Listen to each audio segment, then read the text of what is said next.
Hello. Welcome to another episode of A Sandwich and Some Lovin'. It's a podcast.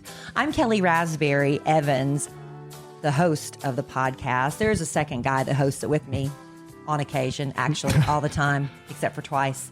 It's my husband, Alan Evans. Hello, I'm Alan. Hi, Alan. Hey, What's up? you know what? What? What's up? What's up? Is that how you address your husband? Yeah. What's up? What's up? What's going on with Okay. you? What's Just gotten checking in. What's gotten into you? Because you tried to high five me today at lunch too. I'm always trying to high five Yeah, you because I okay. caught you one time. Got you one time. You'll deny it to your death. It's not I true. got you one time. It's not true. Cowboys scored. I threw it up real quick and I got a high five. I I had a witness, I was out of my mind. but you admit you did it. No, I didn't. I think we kind of bumped forearms. Whatever.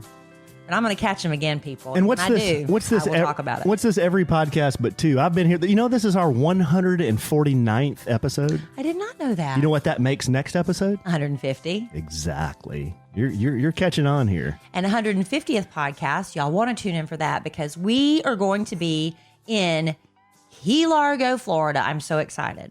Courtesy Visit Florida. visitflorida.com. Visit Florida. Right. Not an ad because they buy all the ads on the Kid Credit Morning Yeah. Show, but we're just telling you the truth.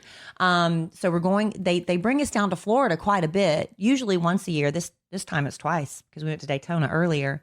But apparently we do a good job for that visitflorida.com. They've invited y'all back several years in a row. Yeah, and I'm really excited because I've never been to the Florida Keys, and I haven't either. I'm so excited. And on our bucket list every year, we always put down that we want to go somewhere we've never been before, and thankfully. Usually it's a paid business trip, so we haven't had to reach into the funds. So this will count. Never been to the Keys. It's a place we've never been.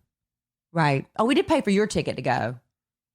The only thing we pay for is your airline ticket, but Did we? you get to share a room with me. Yeah. I mean, it's basically we pay for your airfare, but that's it. well, crap. I can write that off. It's a How you business. gonna write that I off? can write that off as a business expense. We'd be down there doing a podcast. Oh my goodness. Down there doing bits. Okay. That's what you do. Down there doing bits. I'm not writing anything off. Well, that's because you're employed by George. I am the best employee ever because they always tell me to expense everything, and I never turn a receipt in. I'm not employed by George, so I can write some of this off. I never return in parking receipts. I worked with a woman one time. She went on a business trip. She turned in, and this was at our show in our office. She worked in sales. I ain't gonna front her out by name. She turned in her receipt for an ice cream cone. That's ridiculous, isn't it? Why is that ridiculous? When you're on a business trip, do you literally turn in receipts for every single thing, including it's not like a meal, unless the ice cream cone was her meal. I don't think it was. But if you stopped and had a single cone, would you turn in the receipt for that? That's petty. Yeah, it just... That's nickel and diamond. And guess what? She ain't with the company anymore. You know, a lot of people who work for corporations and they go on business trips, they expense almost everything. That's why they don't eat it gets anything ruined for everybody else. Well, it's not ruined. I mean, you wouldn't be going on that trip unless the company asked you to go on the trip, right? Yeah, but I'm also getting a really great trip. So I figure some of it all balances out. It's like when George flew the entire show out to LA for my Gracie Award. And Alan got to go too. He paid for Alan to go. It was so generous. And we're running late because we had to do the morning show. We had to race to the airport. I'm pulling into the parking lot, and me and my cheap self usually will drive around for an hour trying to find a spot. And George passes me in the parking lot and he says, "Go valet, just expense it." And I valet, but I didn't expense it. I mean, it's just like he paid for everything else, right?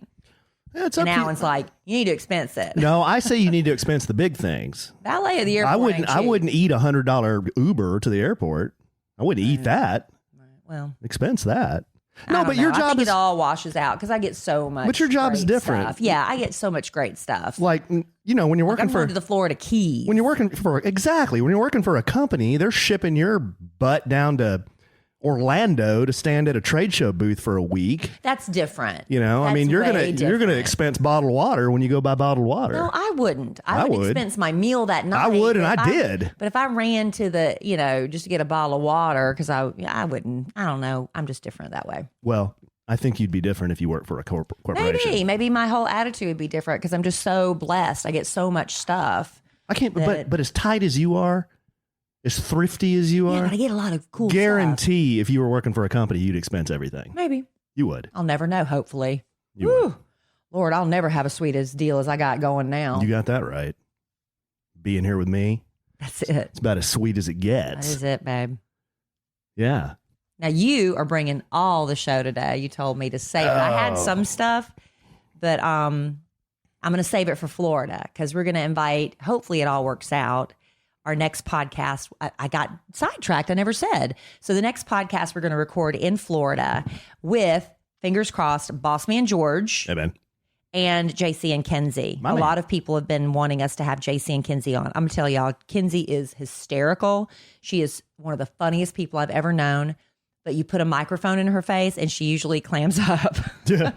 So we might have to ply her with a little alcohol. Oh, she'll be fine. It'll be fun. We'll get her. She'll be in there with all of But us. I think we're going to try to get a hold of a guitar. And if you and Boss Man can figure it out, remember, y'all are supposed to sing Johnny Cash. Oh, Remember okay. we talked about Yeah, that? We can do that. I think Boss Man George is a closeted good singer. Is he? He's going to put himself out there like that? He is He's on not the. He is afraid. on the down low though. Well, Go check out his Instagram, George.Laughlin, if you want to see someone on the down low. yeah, he doesn't post anything. He's posted in like 3 years. He's posted 3 cups of Starbucks. That's his bit. That's his bit once a year. Yeah.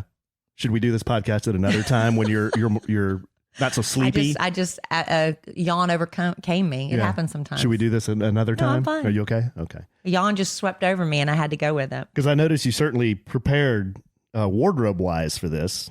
Well, until 3 minutes before you hit the YouTube record live button, I was walking around semi-nude because I've been in the back packing for Florida, and I've got this spray tan on, and I'm trying to decide what I'm wearing. So I was trying on bathing suits, I was trying on shorts and stuff. So I was just walking around in my panties, and so I thought, well, maybe what if I recorded the podcast topless? Boy, that would be helpful to the show to get our YouTube subscribers up. That would be very beneficial. But then again, I say do anything. I'm like, maybe I should at least put on a shirt. So I put on a shirt, but I ain't wearing pants. That's pulling back the kimono for sure. Babe. It's a brown leg, And you're too. especially brown. Very brown. Well, they put a tanning agent in your spray tan so they can see where they're spraying it. And I got the, unfortunately, it got all over the palms of my hands too this time. So anyway, Okay. there's that. Well, good, babe. Why don't we take a look, care of a little business, and then we'll get into the All right. show content. Got a couple of sponsors. Let's get to this one. I honest to God love this concept. When I talked to Clutter, the people behind Clutter, I was like, why didn't I think of this? This is like the most brilliant idea ever. And I don't know how they make money with it because of the way it's just too good to be true, but it's true. So we all have all this stuff we need to put in storage, right? You stick it in your storage. It's a pain in the butt. You load it up in your car. The units, sometimes to save money, you don't do the air conditioned units and you're pouring sweat. It's just a nightmare. And if you ever need anything out of storage, you got to drive all the way back up there and dig for it. Nightmare all the way around. This is the genius of Clutter. Clutter. Yes.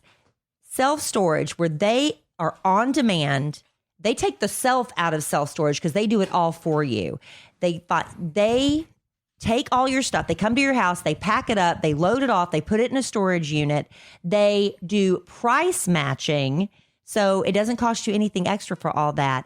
If you need something out of storage, like let's say it gets to be Christmas time and you need your Christmas tree out of storage. So you go online, everything's inventoried online. You click, I want my Christmas tree out of storage. They will pick it up and bring it to you. It's crazy, right? Crazy, babe. That's truly Absolutely crazy. nuts. Yeah. You can schedule the delivery date online. Clutter gets it to you in 48 hours or less.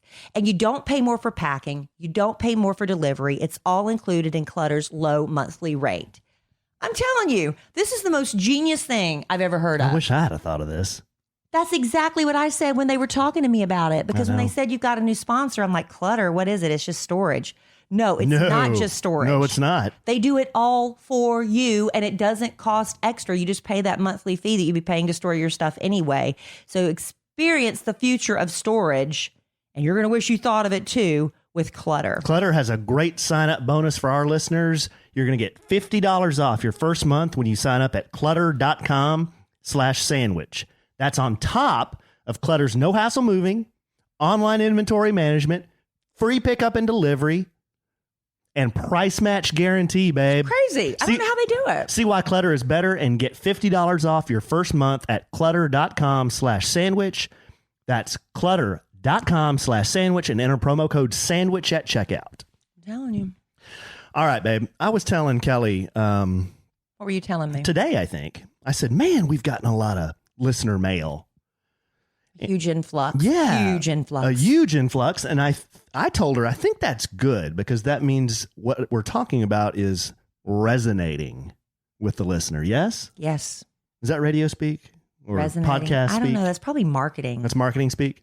So anyway, we've got a stack of letters and a lot of them are really good. So I thought we would just kind of go through a lot of the mail we've got this week because there's some good stuff in here. So why don't we just start and see what we see? Okay. Does that sound okay? Yes. Okay. This one is from big stack right here. I'm sure they all said it's okay to use their names. This one's from Kelsey. Oh, great. I circled the ones where it's okay to use their name. Good. I'm sick of Star Wars names. Well, you're going to get some. I say, Can we pick another genre, like maybe the names of the characters from Friends? no. She Like says, Monica and Ross or something. maybe. Hey, you know what we should do? We should use the characters from Friends. I think I'm glad I came up with that idea. This one's from Kelsey. Hey, Kelly and Alan. Hey. I'm currently listening to the podcast y'all released, and I just got through the belly button ring talk. I had to pause it and give my opinion real quick. I'm 26, grew up in a very strict household with my mom and stepdad who both despise tattoos, so they despise me. No. And they despise excessive- the person. They despise the tattoo. That's not clear here. And excessive piercings. excessive That being said, excessive could be 2 or 3. in their opinions. Yeah. That being said, my mom allowed me to get my belly button pierced at 14 years old, which is still crazy to me when I think about it. At 10 years old, I was starting to ask if I was started. Let me try this again. I started asking if I could get it pierced. LOL.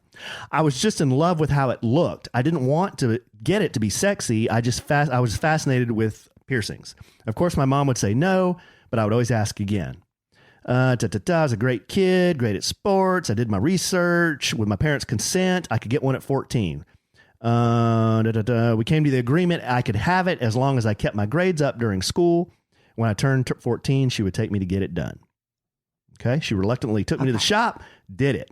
So in my opinion, you are not crazy for wanting your daughter to get her belly button pierced, for not wanting daughter to get her belly button pierced. But She's 12. But I disagree with the part that the intent of a belly button ring is to be sexy.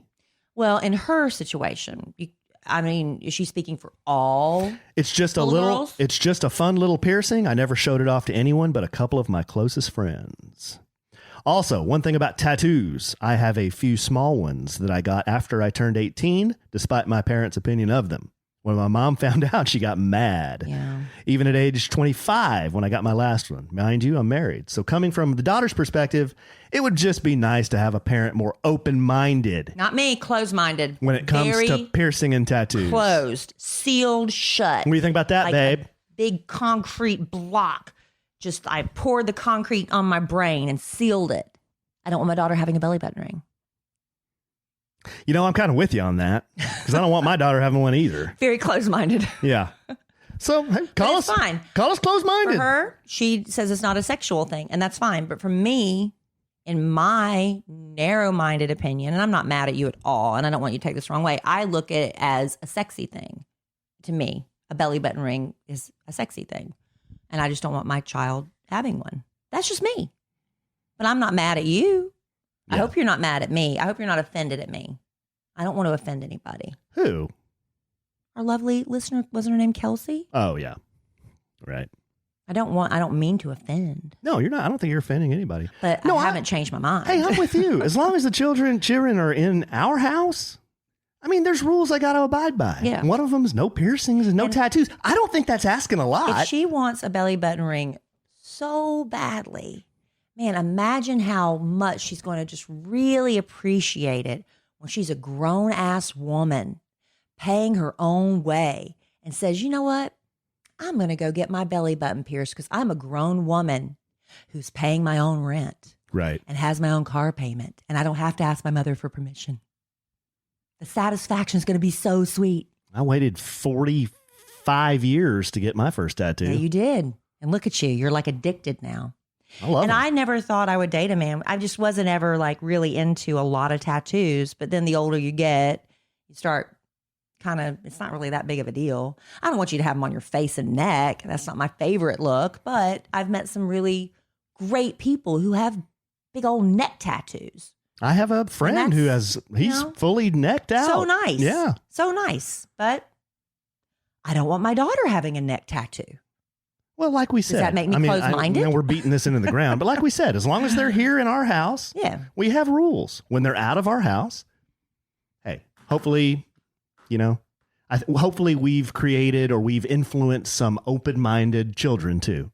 No, closed-minded, completely closed-minded. No, that's not true. I've closed her mind to glitter. You don't want I've closed her mind to cigarettes, and I've closed her mind to hopefully belly button rings. You're joking. You don't want your daughter to be closed-minded. That's not true. About certain things I do.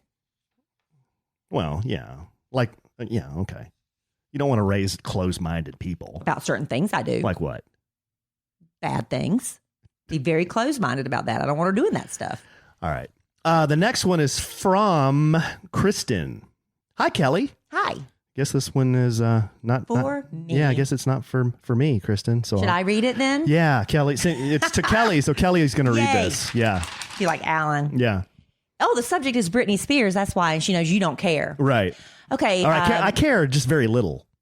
No, you don't care at all. Kristen, thank you for writing me. Okay, she says, my high school sweetheart got me hooked on the Kid Craddock morning show when I was in high school. Fast forward almost 20 years. The high school sweetheart is no longer around, but I am still a faithful listener to the show and now the podcast. I love you both so good.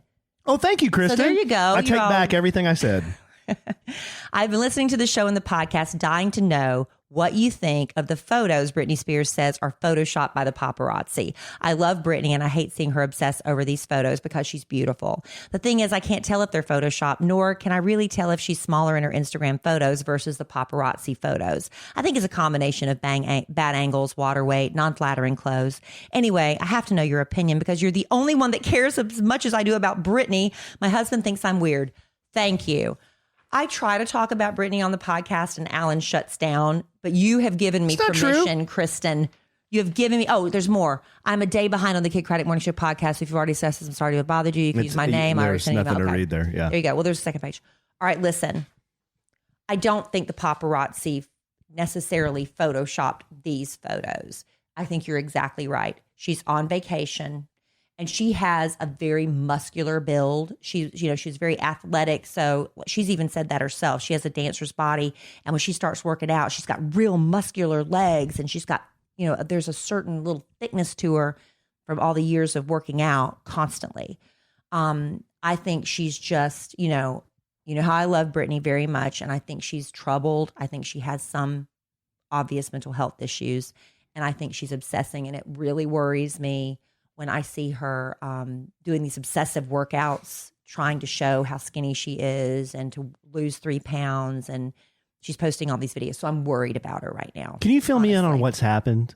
Did somebody post an ugly photo of her or something? She was on vacation with her boyfriend. Okay. And she was just jumping off the boat and stuff. And paparazzi were taking photos of her. And she said she accused them of photoshopping them to make her she accused them. Make her look about 30 or 40 pounds heavier. I forget the number. I think she said 40. But they're, when you go on vacation, you eat a little more, you're a little bloated and you don't always get the best angles, but she's jumping off the boat and she's living her best life. But yeah, I don't think they were photoshopped. But then you see her when she looks at the camera and she's talking and there's almost like this franticness to the way she's speaking. I'm just really worried about her. And I'm not trying to be funny. I am really worried about her. My heart. Britney is my heart. Well, I'm convinced we're related. I hope she's okay. Because my grandmother's name was Lou Emma Spears. Do you still have your Britney Spears bobblehead? I do. Or not bobblehead. What's it called? The pop. Bobblehead. The pop doll. Pop. Yeah. Okay. Well, I can't comment because I haven't seen said photos. Does she look like a tub or something? Or no, she just looks like, it's not a very flattering angle. And then the poor thing, the next day she posts a photo where you can see she's obviously sucking her tummy in as hard as she can. And it's like, well, you know, Man, I tell you what. it's hard. She's in the public eye and yeah, people judge her so much. They can't win. And it's on a different level than we have. You know, we post a picture on our Instagram and you might have, 20 or 30 people see it. She's exposed internationally and it's just done a number on her head. I Yeah. feel bad for her. Oh, Kristen, we could do a whole separate podcast about our love for Britney Spears. I don't know how big of a following we'd have. Maybe huge. Huge. All right, next one. This one is from Taylor. Hey, Taylor. Subject, Father's Day podcast.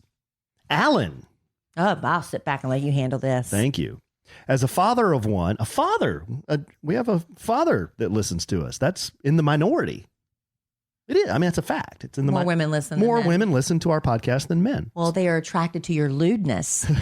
The men. No, they're not. Bet they are. I bet the women are. I bet some of them are. All right. Alan is a father of one with one on the way. I am in complete agreement with you regarding gender reveals. It absolutely bothers me when parents have to know. It's easy to pick gender neutral colors and paint the nursery. And guess what? They have gender neutral clothing options for the first few days the kiddo is on the outside. No fun. Amazon Prime takes care of the rest, as you can order gender specific clothes on the same day the baby is born, and clothes will likely be waiting for you when you get home. The final non-issue is that the must-knowers use is names. I'm fairly certain that the baby is going to be either a boy or a girl, so have one name for each gender picked out and abracabooyah, problem solved. Nope. I usually figure that other listeners write in with similar opinions to mine, but on this one, I had to share my thoughts. I am not drinking tonight. I'm drinking root beer. I know. I saw that. I had a skinny margarita at lunch because I was already in vacation mode. I had to share my thoughts and give you my support. My man, Taylor. That's fine, Taylor. I do not agree with you. You drive me crazy. If I had to wait 40 weeks, although I delivered at 38 and a half, I believe it was, I would just have gone nuts. I would have to know. Now, my friend Deontay, I used to get so mad at her. Like, find out what that damn baby is. She wouldn't find out either. I have to know. I just can't. I can't stand it. I just have to know. And like I said, I was just as surprised at that the sonogram reveal. I don't know. I get what you're saying, but I guess it's a good thing we never had a baby together. There would have been war. No, there wouldn't. I just wouldn't find out. Would you let me find out? If you wanted to spoil the surprise, sure. Then how could I tell everybody else and decorate? Because you'd see. You wouldn't. Because they don't need to know. But the only people that really need to know. I would be buying clothes and stuff for the baby, and you would be like, oh, great. None of that matters. But you would see. But none of that even matters until the baby comes home. I know, but you would see what I'm buying ahead of time because I would know. But you don't. My point is, you don't have to buy ahead of time if you just don't find out. I can't, but I want to. Okay. The next one is from Alyssa. Hey, Alyssa. Ask Alan, and in parentheses, and Kelly, anything. I love you, Alan and Kelly. First question. How do you all split up custody with your exes? I'm just curious. Are Alan's kids with y'all full time? Question 2. Kelly, please answer. What plastic surgery did you have done in your mommy makeover, and how old was Emma Kelly when you did it? Do you recommend it or regret it? Again, I love listening to y'all every week, every day for Kelly, and watching on YouTube sometimes. One of your number one fans. Why don't you do your question first, and then I'll do the other one. Okay, so I had a mommy makeover. I think Emma Kelly was about 2. That sounds about right. 2, yeah. So what happened for me was I was a divorcee and I was dating and I wanted to look good. And so I started doing Pilates because that was the thing that I noticed I got the best results. I was long, I was lean, I lost all this weight, but I still had this flap of loose skin that was above my belly button, like across my, what do you call that part? Is that the abs? Like your abdomen? Above my belly button. Above your belly button? Above my belly button. It's like your stomach area. I had a area. flap of skin your that torso. hung down basically on my torso. My torso. And I went to my Pilates instructor. She said, that's just loose skin. That's as good as it's going to get. I went to my dear friend who happened to be a plastic surgeon. He said, that's as good as it's going to get. Now, he said he could do a tummy tuck for me. And my boobs, even though if I like small boobs, I think they're beautiful, and I actually think they make you look really good in clothes. But when I was naked, they were an odd, deflated looking shape. My mother didn't even believe I needed a boob job until I showed her the before pictures before my surgery. And she's like, oh, you did. So I had the tummy tuck and I had a boob job. And at the tummy tuck is really painful. I'm not going to lie. It's awful. It's horrible. But you're basically, when you get out, you can't stand up straight. Like because, the post procedure is like you feel it pulling or something? Yes. It's ouch. horrible. You're in a doubled over position and you're going to lie with your, like in a V for days. Oh, gosh. And you get your tailbone will hurt. Like it's like this bed soreness. Your coccyx? Like you can't explain. It hurts so bad. Your coccyx? I guess, honey, whatever your butt bone is and your skin around it, it hurts so bad. You cannot move. And you have to just eat the painkiller, stay on top of the pain. And then eventually you start to stand up and it just pulls. And you're like, I'm never going to be able to stand up straight again. What have I done? And eventually you do. Now, the thing is, you're left with a hip-to-hip scar. Now you have to decide if it's worth it to you. Thankfully, high-waisted bikinis are in. And the only people that'll probably be exposed to seeing your scar, unless you want to show it to other people, would be your husband and your gynecologist. So they're going to see it. Or the lady that does your spray tans. And sometimes your husband is your gynecologist. Or the lady that does my waxing. But I will tell you this, everybody that's seen my scar that's in the professions, like that do the personal grooming, like waxing and spray tanning, they've all told me the same thing. You've got a beautiful scar. Okay, that's great. I love hearing that, but it's still a hip-to-hip scar. So if you can live with that, that's awesome. Because when you gain weight after a tummy tuck, your stomach stays flat. You still get bigger, but your stomach stays flat. So that's a bonus. The boobs, I wanted a full C. Because I thought my plastic surgeon and I discussed it, and they let you wear like these implants you put in your bra to kind of give you the idea of what you're going to look like with the implant. And he thought for my height, my weight, that it balanced out with a full C. Okay. No, wait a second. You told me you were a F at one time. Oh, you would let me tell my story. Well, I want to get to the good stuff. So he does my boob job, and they are gigantic.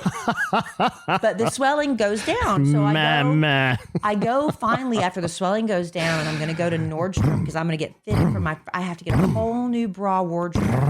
And the woman comes into me and I said, I'm probably going to be a full C. She goes, no, you're not. She said, I can look at you and tell you're about an F. I'm like, no, I'm not. No, I'm not an F. She went and measured me. I was a double D F. Double D F. Horrified. Why were you horrified? They're too big. So I got all this beautiful bras, but I'm walking around and my boobs were so big. And every picture of me is usually waist up. And all you could see were big boobs and my face. Mm-hmm. And I just They make you look heavier? It made me look so heavy. I lived with them for 2 years and I wasn't happy. Yeah. And I went into my girlfriend's office, Carolyn. She was the HR person at the time. And I just went to her and I said, oh, I'm just so miserable with these boobs. She goes, well, do something about it. I said, okay. So I got back up. I called my plastic surgeon. I said, I'm not happy with the size of these boobs. I want to go down. He said, okay, come on in. It was that easy. So what we did, this might be way too much information. We could probably do a whole show on It's a lot of information. Well, we could do a whole show on plastic surgery because I think people are interested. So what I did was I went back and he put in a smaller implant. I think the first ones I had were like 350s.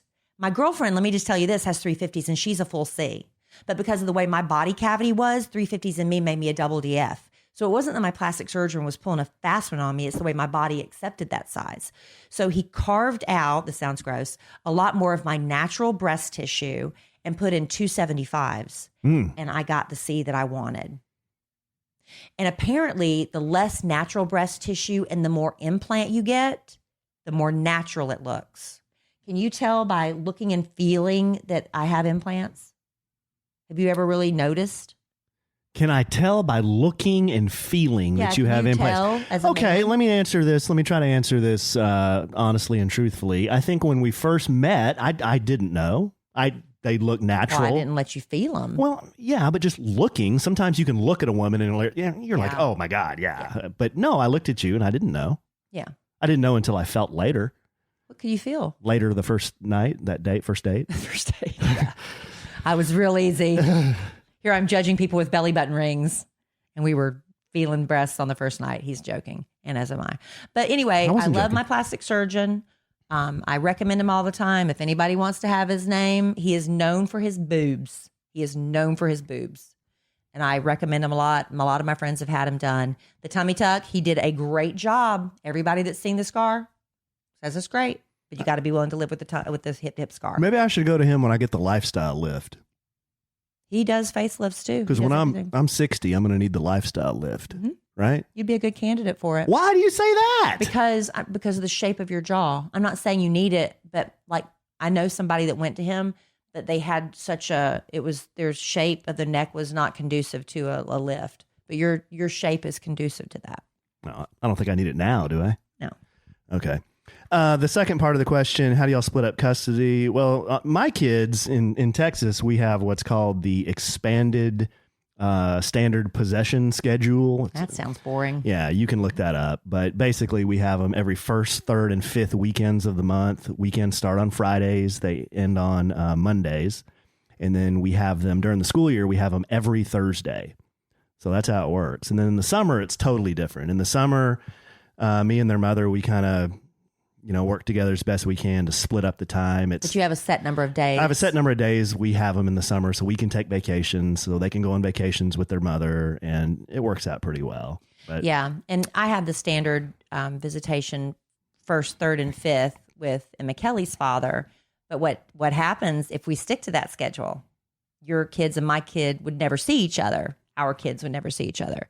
So I got him, and you can do, I mean, that's what the court tells you to do. And that's what you have if you have a situation where we're sticking by the letter of the law because we can't get along and figure this out like sane adults. But thankfully I asked him, I said, could you switch to the second and fourth week so the kids could be on the same visitation schedule? He said, yes, as long as I don't lose my fifth weekend. And not every month has a fifth weekend, but he said, when it happens, I'd like to have her on the fifth. So now Freddie gets her the second, fourth, and fifth weekends. yeah. And we don't typically, and when he travels a lot for work. So we do that same thing Thursday night as well, but he's gone so much for work that's not really been an issue. Yeah. But that's standard. It seems that's to- the thing. It's just in writing, and it's usually for people who are newly divorced and they're angry and they're still trying to figure it out, and you don't want to have your time screwed and you're sticking it to the other person, blah, blah, blah. But when you're not mad, you just do what works for everybody, right? Well, I disagree with Kelly on that a little bit. It's not to keep people from really screwing each other. It's so that a lot of times the dad is the guy who gets screwed. Exactly. So that he can have a That's what I chance. just said. It's so that he can have a chance at having a relationship with his children. Exactly. Because a lot of women, let's be real, a lot of women will take advantage of the dad a lot of times. So you're agreeing with me. Well, you're saying that couples have these possession schedules because they're going to screw each other. When you're mad and angry, you need that letter of the law because you're too, if you just left it up to me, it's like, oh, well, he's got something this weekend. I've already, the child, you could use that against the other parent. That's why you need it all spelled out in the divorce papers. Yeah. But then again, if you're amicable relationship and every once in a while, it's like, oh, it's his turn for visitation, but she has a sleepover, you just figure it out. You switch weekends or whatever. Yeah. But sometimes when it's too heated, you have to go by what the divorce paper spells out or somebody gets screwed. Yeah, I guess we're saying the same thing, just two different ways. It's, to me, the schedule is there so I can have a consistent relationship with the children. Right. It has nothing to do with me feeling like I'm going to get screwed. It's put in place by the state of Texas so the dad can have a relationship. Right. Yeah, that's all I'm saying. So yeah. I want those days because that's my chance to have a relationship with the kids. Yeah.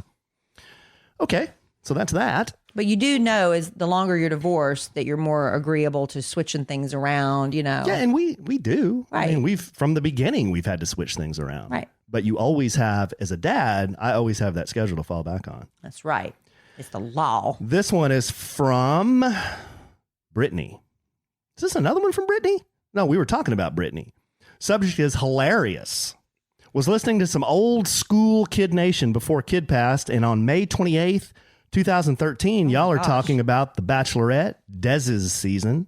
Oh, yeah. And you guys talk about magicians Yes. and basically how no woman wants one. Yeah. LOL. I just thought it was funny. And now that you're married to one, Yeah. have a great day. Love you guys. Yeah, that came up and I forgot I'd even said that. I was like, I said that? Hey, I've said a lot on the radio in 25 years. You know I what? can't remember every word that comes out of my mouth, but I do remember there must have been like some cheesy magician. And I'm like, oh gosh, how embarrassing to be with a magician. you know what? People can hate on magicians all they And want. they do. That's fine. It's all in the presentation. But who's your biggest fan? Well, you are now, finally. Okay. Took a while. But I did say that. No, I had some, when I was And I also dating. said I wouldn't date a guy with tattoos. And look at you. When I was dating, I had some people that absolutely loved it. And that's all they wanted to see and do. And then I had some Do people. they say make it disappear again? Yeah, exactly. And then reappear and disappear and reappear. And then I had some people who were like, no, this ain't going to work for me. Like, I don't They know. checked out. Yeah. I don't know what you're doing right now, but I don't. Yeah, I'm out. And you never saw him again? Well, see, that was sort of my initial response. Arms folded, like, what the hell is going on right now? I'm dying of embarrassment. Yeah. But I stuck around. Okay. You were so cute. Thank you, babe. Appreciate that. This one's a little long, so we'll try to paraphrase here. This one's from Christy. Christy's subject, Father's Day podcast. Hey, Alan and Kelly. Hey, I just listened to the Father's Day podcast and I wanted to send you some encouragement. I know sometimes you both say, I can't believe I just shared that. Well, it's usually Kelly talking about me. And you may second guess yourself from time to time. I do every day. Well, just know that your raw honesty and transparency is refreshing, and you just never know that what your words are doing for people. Why am I having such a hard time tonight? I don't know, because you're trying to just read it. It's fine. Just Well, you're getting ahead of yourself. No, I don't think that's it. I had too much caffeine. I've had You want me to read it? 3 cups of coffee today. No, I can read. Thank you. I'm just offering to take over. I know. You were both sharing about the failures we all feel as parents, and we all do it, from not having the energy to play or swim, or not really wanting to traipse through the woods looking for our knight in shining armor. Oh, that commercial drives me nuts. But just like you mentioned, Kelly, look back at your childhood and you don't see things that your mom did or didn't do as failures. You love her. I too believe that. So now to what your words did for me personally. I've lost my only daughter, Lacey, and now my only unborn grandbaby in July of 2016. Fertility and PCOS is part of the cause. Awful. Sorry. As you can imagine, I vacillate back and forth on my failures as a mom and things I wish I could have done differently. I know deep down that I did the best I could, and man, did Lacey live a life worth shouting about, so I couldn't have been that bad, but you know how it is. Yeah. A few weeks ago, I was having such a hard time and spinning downward with my own perceived failures and wondering if she truly knew I did the best I could. And I could have possibly done more to stop this tragedy from happening to our family. I try not to ask this much of God, but I did on this occasion, and I asked God and Lacey to send some kind of sign for me so I could get some peace. Lo and behold, on your podcast, you and Alan both said things I needed to hear. Oh. That's tough. God is so good, and I love it when he works through us and we don't even know it. And as I was listening, I promise I could hear my daughter's voice in my heart. See, Mom, you're not alone, and I know how much you did for me. That's so great. Man. So please keep doing what you're doing. I live a life of transparency, and I appreciate you and Alan and all you do. You bring a depth to radio and podcasts, humor, and shenanigans help too. So thank you, and keep being you. So say it, whatever it is. Chris. That's a nice So letter. That's sweet. very, very nice. Yeah, this year has been really made evident to me when people share stuff like that, like I've said before, we just talk nonsense, talk about pooping at KFC. I mean, how is that helping anybody's day? And then you hear from people that say, you distracted me. You know, that story distracted me from all this other stuff going on in my life, or we said something about our failures as a parent that somebody can relate to. Well, And that's just heartbreaking. Yeah, I'm that's- so sorry for your loss. I that's can't even really awful. I but can't even begin to imagine. I'm glad we helped in some little way, but God is good. Yeah. And, we don't always understand, but I think have you ever asked for a sign and it's like you get one, or sometimes you ask for a sign and you don't get one. It's like, come on. Well, I don't know. I don't understand God all the time. We're not supposed to, are we? But I think what we do, and hopefully it is helpful, is we talk about real life, And that could be a problem I'm having with my teenage daughter, or Emma Kelly coming to you and wanting a belly button ring, or me having a gastrointestinal flare up in KFC. I mean, this stuff happens to us. This is what we live. This is our life. We talk about our life, and sometimes it's funny. Sometimes it sucks. Sometimes life sucks, and that's life, and we live it, and that's what we talk about, right? Yeah. I mean, we don't make any of this stuff up. So I really do hope that whatever we're saying, it's helping. We should try making some of it up. Yeah, some of Might it make up. for a better podcast. Yeah. Could be your dad talking to me about, have I ever heard of Hustler magazine? Have you ever subscribed to it? Have I ever subscribed? Maybe not subscribed. Have you ever bought a Hustler? No. You've bought a Playboy. I can answer that truthfully. I have never bought a Hustler. But you've bought a Playboy? I know I've never bought a Playboy. But that doesn't mean you haven't seen one. Yeah. Like college guys pass them around and Yeah. stuff. You didn't ask if I've perused the pages. No, I know you have. In fact, I had a friend. I never have asked you that, but I'm pretty confident. I mean, I knew this dude when I was at tech in the dorms. You walked into his room. His entire walls and ceiling was like wallpaper, were Playboy centerfolds. The entire room. and that's okay. Well, yeah. It's not against any kind of rules. No? What rule? I don't know. I would think as a college, like they would have rules about that. Like what? Blatant. Showing nude women on your walls? Yeah. In an all guys dorm?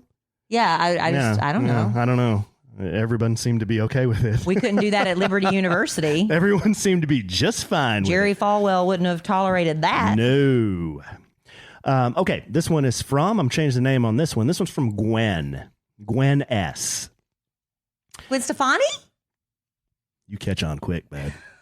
Gwen S. says, I love my husband with all my heart. We've been together since 2012, married since July 4th, 2015. Oh, July 4th. I have 3 daughters aged 17, 13, and 10. They live with their father, but with us on school holidays. He has a son, 16, and a daughter, 11. You following all this? Not really. Okay, there's a second marriage. Mm-hmm. So there's previous children from both relationships. Yeah, it sounds like it. Okay. His daughter and my 13-year-old are old souls. His son moved in with us 2 years ago. I love his kids and treat them as I do mine. So it sounds like, okay, this is her second husband's kids. Okay, I'm with her. Things are really bad. I'm about to the point of just packing my stuff and telling my husband to either get his son together or I'm done. His son thinks he doesn't have to listen to anything I ask of him. It isn't just respect, take out the trash, and ask before he makes plans or goes anywhere. It isn't much. Just respect, take out the trash, and So ask. she's expecting That's what nothing, she's yeah. expecting. I think he needs more chores besides trash, but whatever. He shows me no respect and even told me he doesn't have to ask me anything or listen to what I say because I don't matter. Oh. That he only needs to tell his dad, not ask, and I'm home way more before his dad. I'm home way more than his dad. I've tried to take his phone before for punishment, and he told me that he doesn't have to give it to me because his mom said so. Oh. Hubby said, well, she pays for it. Oh. Remember, he lives with us. If I call or text him, it's to ask a question. He always says he never gets my calls because the iPhone will only accept iPhone calls, which is BS. That's lying. But if he needs or wants something, he expects me to jump. This is only a little bit. I'm so broken. I hate coming home. I'm tired of the mental abuse. Hubby always turns it around as it's my fault because the kid supposedly has ADHD but refuses to take his meds and his dad won't make him. Please, please help me before I do or say something I regret. This one, you got a lot of moving parts here, but sorry. This first one, of all. this one, I know what the crux of the issue is. You want to go? You can do it if you. I'm sorry because if your husband's not backing you up, you are screwed. Yeah, that's it. And I'm saying it. I want to say the bad word because if your husband's not backing you up, you are alone, and that sucks. And it's not fair, and it's not right. And what do? Do you just do nothing and try to preserve your sanity as best as you can, and let this little 14-year-old punk and his bad example of a father railroad you like that? That's awful. That's awful. What do you? Okay, you give your opinion. No, I don't know what to do about it other than to take a stand and say things are going to change, or I am out the door. How can you live like that? Well, this is definitely, you hear this, his dad, my kids, when he's with us, living. This isn't, step parents should get the same respect from the children as do the biological parents, in my opinion. The Yes, same respect. respect. This is about respect. Right. This isn't about his son, my son, in my opinion. And she's not getting any help from the ex-wife or the ex-mom, Right, whatever, right. or the husband. Okay, so you are doubly screwed. She may not from the other parents, and people don't, people do, but from her husband, Oh, that's bad. she needs help getting respect from this kid. Mm-hmm. Okay, so the kid is just doing what he's getting away with because his dad says so. His dad needs to nut up, grow a pair, and get on the same page as his wife. But here's the thing, Alan. The dad's not writing us, and he's not listening to this podcast. She is. So tell her what we're all telling her that's what he should do. Well, he's not doing it. I know. I wouldn't be home with that 14-year-old kid. If I was going to be home with him and it's just us and he's not listening to me, I would suddenly find myself somewhere else to be. I would just find myself somewhere else to be. Yeah. I would find a part-time job. I would be volunteering. I would be going to a workout class or something. You let that be your husband's problem and the ex's problem. Let him be the problem. If you're getting no help and no support, now it's about self-preservation. Yeah. What you need to do, in my opinion, you need to go to your husband and in as a nice, loving way as you can, and talk to him about this issue, because this is a huge issue. It's not going to get fixed until you two are on the same page with this boy. Okay, it ain't going to get fixed. You two got to be singing the same song to this kid, or he's just going to keep doing whatever he's doing. But he's not. She's already been to him. Well, so I mean, that's what If you try that, go to your husband one more time, and tell him, I am broken. This is breaking me, and I can't keep doing this.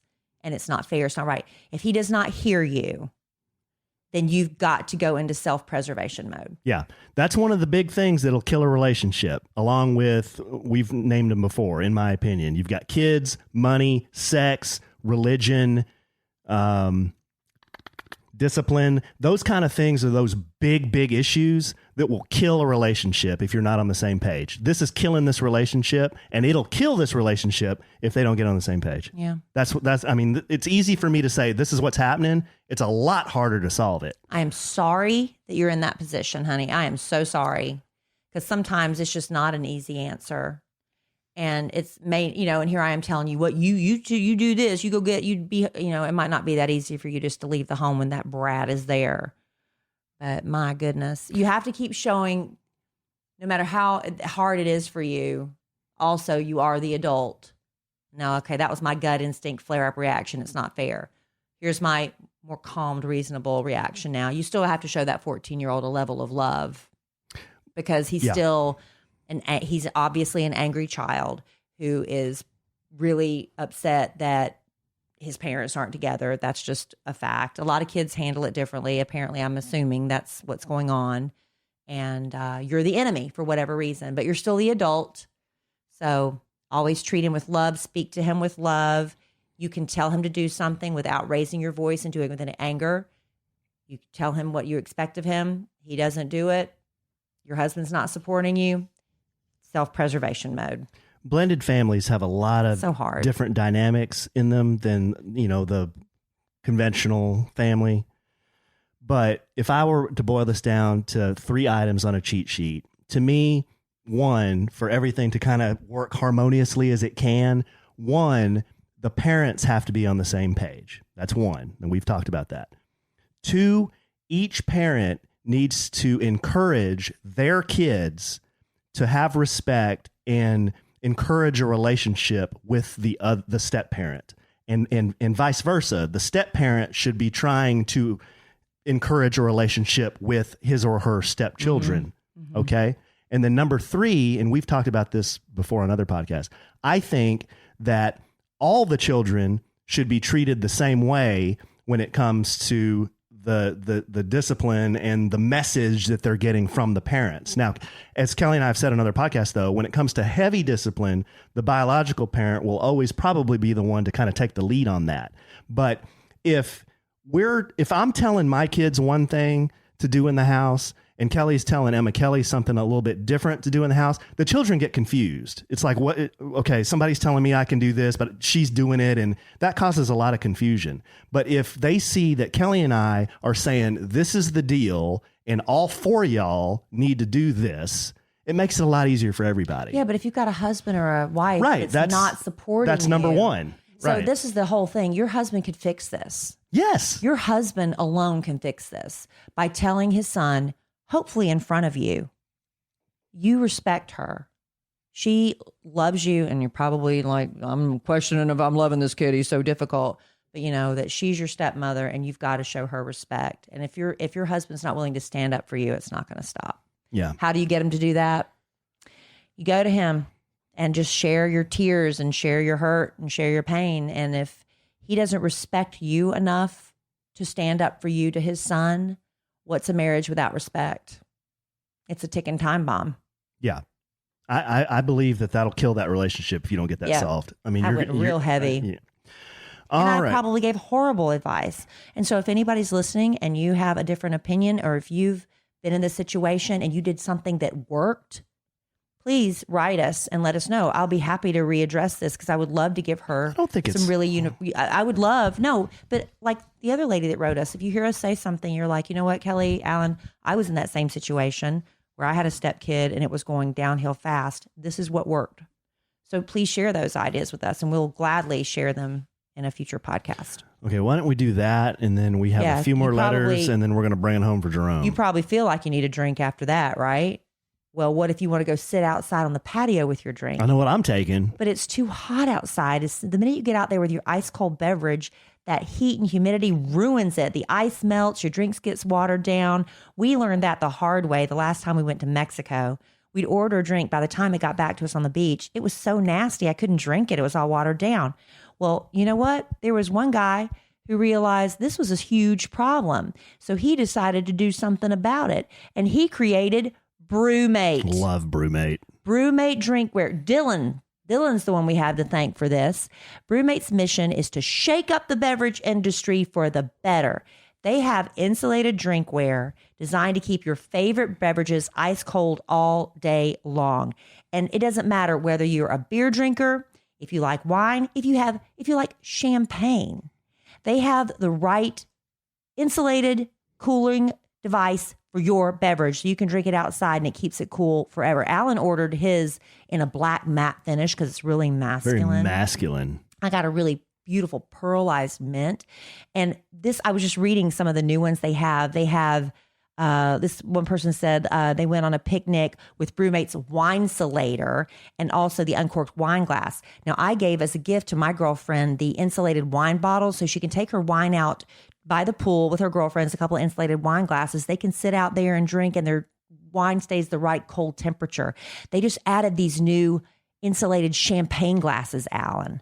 The champagne flute. It fits 12 ounces of your favorite bubbly. Woo. It features a drink-through flip top that holds in the carbonation so it keeps the bubbles and it keeps it cold up to 5 times longer than the competition. Because you see all these little knockoff brands, they're not as good as the BrewMate brand. That's what you need to order if you want to keep your beverage icy cold longer and looks good too. And we're going to be taking ours with us to Mexico. And you know what sucks the worst of anything I can think of? What? Warm alcohol. Ugh. Yeah. Who wants to drink? Thanks to BrewMate, you don't have to have You don't have to drink warm alcohol. So chill out with your favorite drinks all day long with BrewMate. Visit brewmate.com and add code SANDWICH to get 15% off your first order. That's 15% off your first order when you go to BRUMATE.com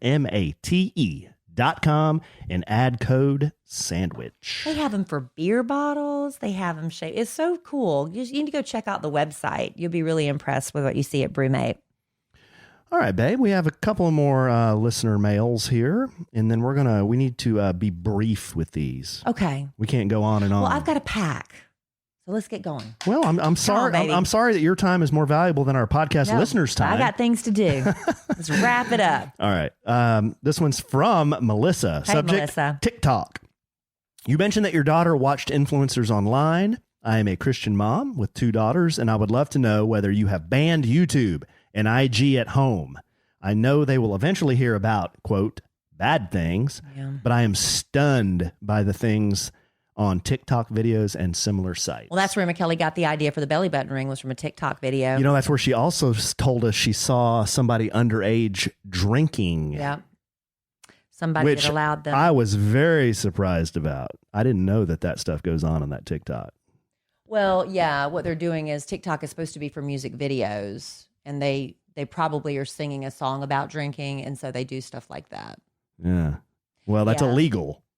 Well, yeah, and somebody could turn them in, and there's Yeah. also child predators out there you have to worry about. There's all sorts of, but there is an app that I keep saying, I'm the worst. I'm going to do this. I'm going to do this. And I never get around to doing it.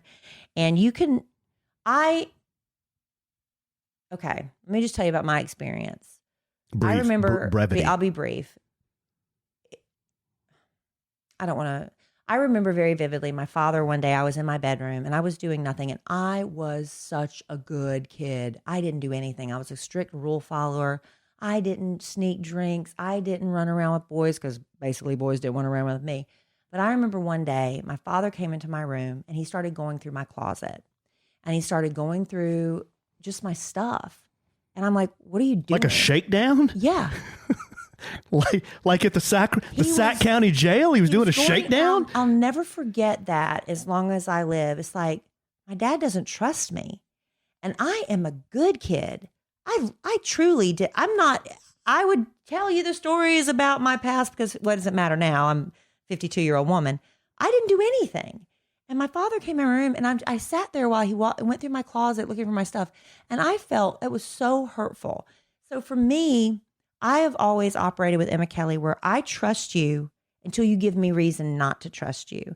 And I've been really lucky. Emma Kelly police, granted, she's 12 and things are going to start changing. And I can see her sometimes when she sees a video and she'll look at me and she'll be like, and I'll see her delete it, because she still self-polices. The other day, she had a friend tell her. Is a self-policing 12-year-old an I know. oxymoron? I don't know what that means. Like jumbo shrimp. Yeah. But I've been lucky to this point. Like the other day, she came to me and she said, a friend of mine told me that Orange is the New Black is a really good show. And I watched the first episode.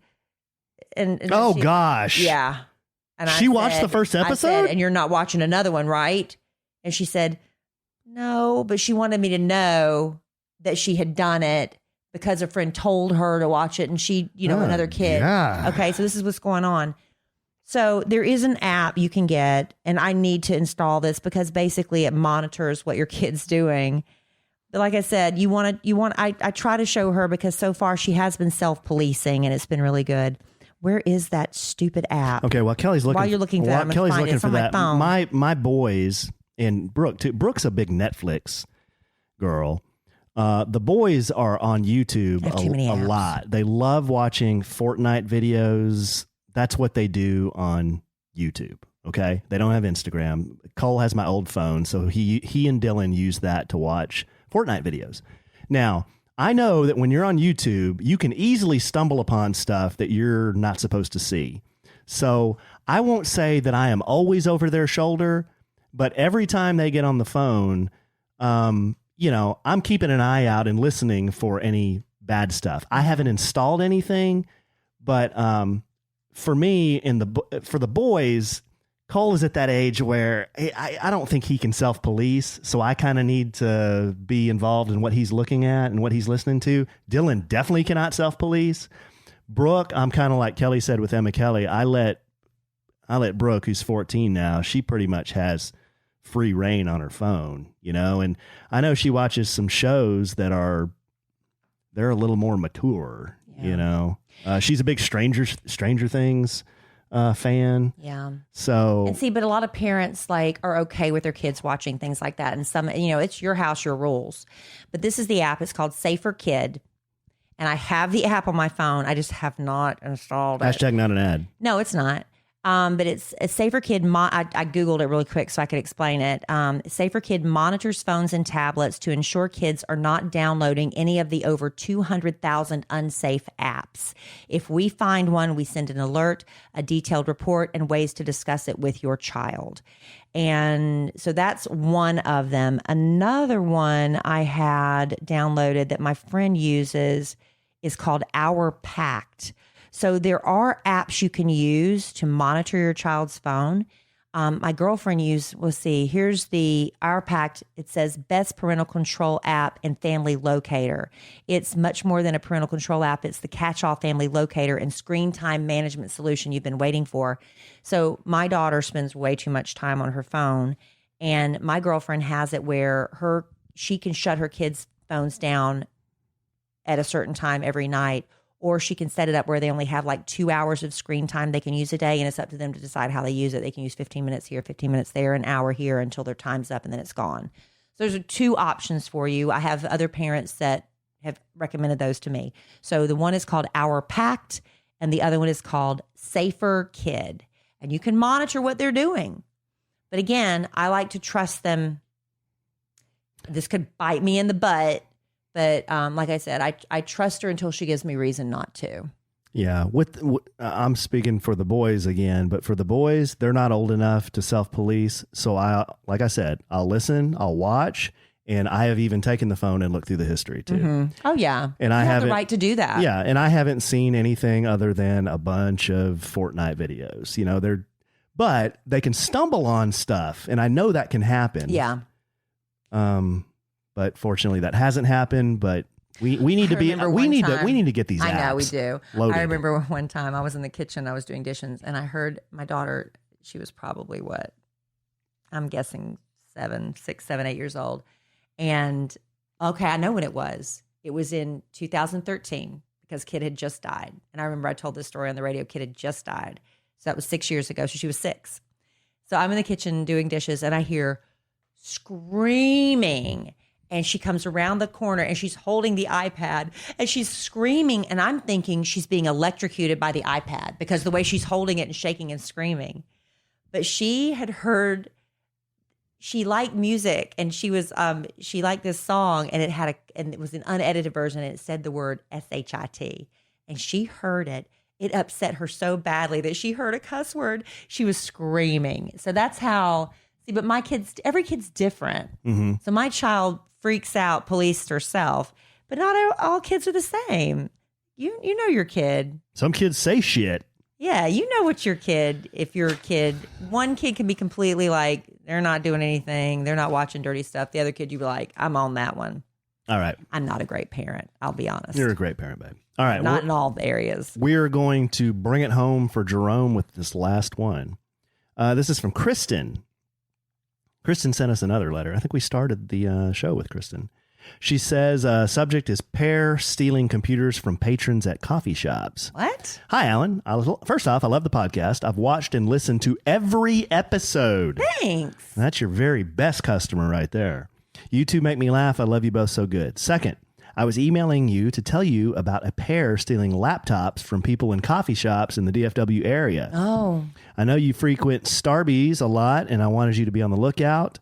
And she sends us a link of thieves stealing laptops in Starbucks. So she says, please be safe. It's at www.dallasnews.com, and you can search for pair stealing laptops. Okay, I'm going to tell you this. It shocks me when I go to a Starbucks sometimes. People get so comfortable there. They'll leave their laptops and their phones out, and they'll get up and go to the bathroom. And I'm like, they're very trustworthy. Have you seen that? People just get up. I'll see a man go outside and he'll be on his phone because he's got a real got to talk on this conversation. But he'll get up and go outside, not even looking what's going on, and he's got his laptop sitting right there. I won't say that I've never done that. But what I usually do is I try to find somebody that looks somewhat trustworthy, unlike me, and say, hey, I'm going to run to the restroom. Can you just watch this stuff for like 2 seconds? But, what if somebody ran by and grabbed my laptop and that person is sitting there? like, what are they going to do? I mean, they're not going Where's my life? Yeah, they're not going to chase the person down and tackle them, are they? So, but man, isn't that such a beating that in today's world, if you got to go to the bathroom at a coffee shop, you got to pack up all your crap and put it in your backpack and go to the restroom. And ladies, you got to be really careful too when you're at a restaurant. How you hang your purse on the back of your chair. Don't do that because people can just reach right in. There was a huge pickpocket thing that was going on up here in Plano a while back where people were hanging their purses on the back of the chair. Somebody just, they sit really close to you and they kind of bump into you. Oh, excuse me, I'm sorry, I didn't mean to do that. They got your wallet and you don't know until you're getting ready to leave. So that's why I don't hang my purse on the back of chairs, babe. God, I hope not. No, I don't do that anymore. That French designer brand purse that you have that I gave you. Thank you, honey. What? I just wanted to say fancy Frenchy French. French design. Well, this podcast has gone all over the place, but we wanted to answer some of our listener mail, and we appreciate you so much. And there's so many more. We can get to it another time. And again, if there's anything I said, and you're like, Kelly, no, that was the most awful advice you could have ever given. This is what really works. I would absolutely love to hear from you because I'm not an expert on a lot of things. I'm an expert in nothing. There you go. That's why we're perfect for each other. I mean, I'm a master debater, though, with you. I'll ping back and forth with you. I can debate you, and I feel like I'm a master debater when it comes to that. You do? No? You get no reaction from me, babe. Not one. All right, babe. Well, this was fun. We're going to do our next podcast from the Florida Keys. Probably on Monday night, if you'd like to follow along. Babe, really? Yeah, Monday night will be, if you're listening to this podcast out of order, that will be the 24th, right? June 24th. Maybe we'll just play that all by Well, ear. I don't know, honey. That's if you want to do it with George. We'll figure it out. We'll figure it out. I think the fans demand George and JC and Kinsey. Yeah, we did it with Al way. before when we went on family vacation. That was fun. That We was did it with fun. Well, we'll do it with somebody. But Don. We'll get ED on here.